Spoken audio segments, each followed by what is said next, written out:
बहुत समय पहले की बात है। सरयू नदी के किनारे अयोध्या नाम का एक सुंदर राज्य था। अयोध्या के राजा थे राजा दशरथ। उनकी 3 रानियां और 4 पुत्र थे, राम, लक्ष्मण, भरत और शत्रुघ्न। जब राजा दशरथ ने राम को राजा बनाने की घोषणा की तब सभी लोग बहुत खुश हुए, लेकिन रानी कैकेयी खुश नहीं थी।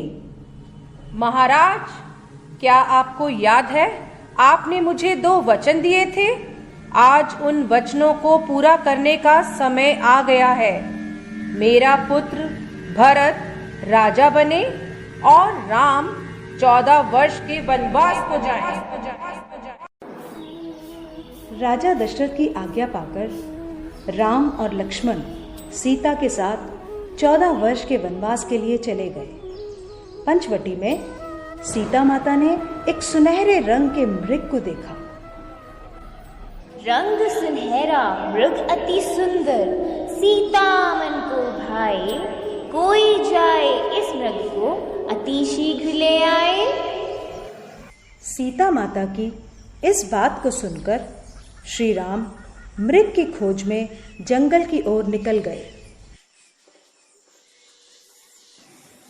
बहुत देर हो गई, प्रभु राम अभी तक लौटे नहीं। लक्ष्मण,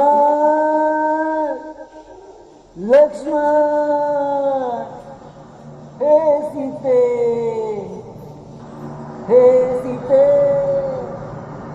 लक्ष्मण, लक्ष्मण देखो, प्रभु तुम्हें अपनी सहायता के लिए पुकार रहे हैं। हे माते, ये मुझे किसी मायावी शक्ति का कार्य लग रहा है। आप चिंतित ना हो, भैया जल्दी घर लौट आएंगे। नहीं लक्ष्मण, मेरी आज्ञा का पालन करो। जाओ, प्रभु को तुम्हारी सहायता की आवश्यकता है। ठीक है माते, किंतु आप इस लक्ष्मण रेखा को पार नहीं करना। रावण को ज्ञान था कि वो लक्ष्मण रेखा को पार नहीं कर पाएगा, इसलिए उसने साधु बनने का ढोंग रचा और सीता माता को उठाकर ले गया। भिक्षाम देहि, भिक्षाम देहि। हे मुनिवर, भिक्षा स्वीकार कीजिए। हे देवी, एक साधु का इतना अनादर, घर के द्वार से ही भिक्षा देकर भेजना चाहती हो। जाओ, नहीं चाहिए तुम्हारी भिक्षा। नहीं नहीं मुनिवर, रुकिए, मैं आती हूँ।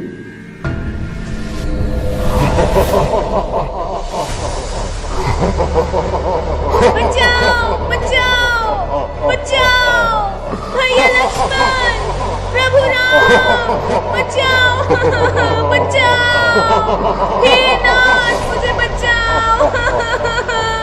यह धर्मी पापी रावण मुझे उठाकर ले जा रहा है, बचाओ। राम और लक्ष्मण सीता माता को कुटिया में ना पाकर बहुत चिंतित हुए और उनकी खोज में निकल गए। श्री राम, लक्ष्मण और हनुमान ने लंका पर चढ़ाई कर दी और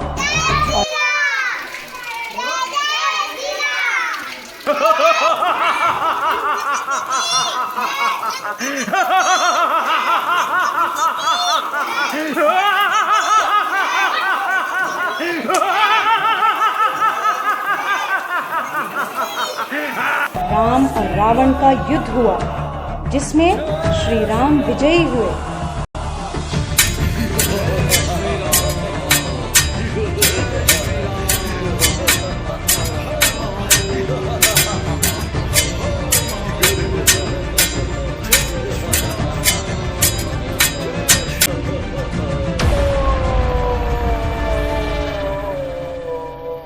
इसलिए इस दिन को विजयदशमी कहा जाता है।